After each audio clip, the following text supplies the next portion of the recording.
speech o talumpati. Pero sa tingin ko, ito na yata yung pinakamahirap na speech o talumpati na ibibigay ko sa tanang buhay ko. We miss you, Sec Jessie. I really wish you were here with us now to listen to all the wonderful things that Filipinos are saying about you. I first met Secretary Jessie in 2002 when we became colleagues at Sinergia Foundation. We were introduced and brought together by Dr. Nene Guevara, whom Sec Jessie and I both admire, love, and hold in high regard. Since we met, we made it a point to keep in touch with each other, occasionally having lunch or coffee when he was in Manila. And through those encounters, I got to know a good, upright, and generous man whom I consider to be one of my greatest mentors in life. Allow me to share 3 simple stories that illustrate the kind of man Mayor Jessie is. First story. I remember 2 years ago when he called me a few times over the phone, and every time I'd answer, I thought he would ask me to make a statement or stand about a particular issue for Kaya Natin. Or perhaps he would ask me to write a letter to the editor about a certain issue that he feels strongly about. But he didn't ask me that.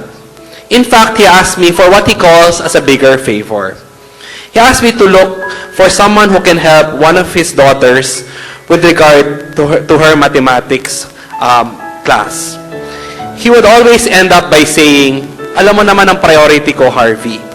Mas mahalaga sa akin ang pagiging ama kaysa pagiging isang DILG secretary." In fact, binibiro pa niya ako minsan. At sa tingin ko, totoo ito. Sabi niya, minsan nga mas mahirap pa ang pagiging ama kaysa sa isang pagiging DILG secretary. Above everything else, I think in the past few days, we've seen how much he valued his family. The last time we saw each other was when we watched the Ateneo versus Lasal game together at the arena. Again, the reason why he was there was to accompany his daughter and spend quality time with her while watching the game.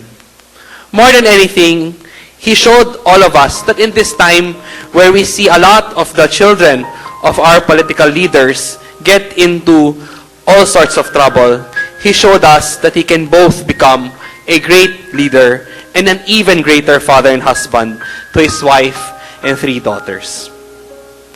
Second story. I remember in 2010 when he first assumed office at the DILG. When he suddenly dropped by one of our Kaya Natin youth volunteer gatherings at Quezon City. There were only a handful of volunteers who came to that meeting, and thus I didn't even want to bother him with it. I texted all our founders if they could come visit. None of them actually replied. Perhaps they were busy. But yet, he came and stayed with them for more than an hour. After the event, I came to him and thanked him, even apologized for bothering him with just a few people attending the event. He said there's nothing too small for him to attend if it means being able to inspire more young people to become active change makers in our society. We see here a man that gave time equally to everyone, whether in power or not, whether rich or poor. A great leader who doesn't have a bloated ego, unlike many of those we continue to see in our country. Truly, Kaya Natin was very privileged to have him as one of our founders. Finally, my third story. I remember our initial conversation when he first became DILG Secretary. Tinext niya ako noon. Sabi niya, "Huwag mo munang sabihin, pero nakuha ko na yung aking appointment." Tapos biniro ko siya noon, nag-usap kami sa telepono. Sabi ko sa kanya, after talking for a few minutes, sabi ko sa kanya, "Ayan, pwede na tayo yumaman kasi DILG ka na." Ang sabi niya sa akin, "Hindi magandang biro yan, Harvey.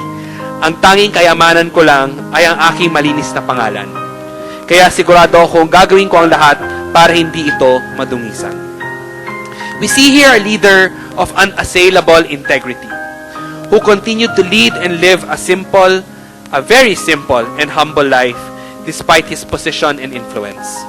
Whereas many other government officials transform overnight into multimillionaires while they are in office, I remember Sec Jessie even at times had to borrow a car and a driver from me when he would be in Manila, when he was still mayor of Naga. In one conversation with him, I remember asking him, bakit ba every weekend na lang nasa Naga ka? Ang sabi niya sa akin, alam mo naman ako Harvey, hindi ako pang Manila. Probinsyano ako at hindi ko kayang tumagal na mamuhay sa Maynila. I guess Naga was always his home. And it helps ground him as a person and as a great leader. Through all of this and in his death, we are reminded that we are not in this world to become the richest person, but to become a person who dedicates his life for the service and well-being of others. Sec Jesse is not the richest man in our country. But in the past few days, clearly, we have seen that he is the most loved and admired Filipino in our nation. I end by saying thank you to Tita Lenny, Aika, Trisha, and Jillian for lending their father to Kaya Natin and to the whole Filipino nation. Words will never be able to quantify how much goodness and greatness in spirit your dad has given to this country. To Sec Jesse, I still can't believe you are gone. I will miss you, but I know that you will continue to watch over all of us there in heaven. One day, we will see each other again.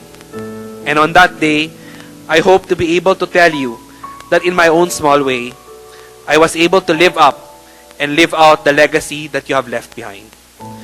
Rest in peace, Secretary Jesse. We love you very much.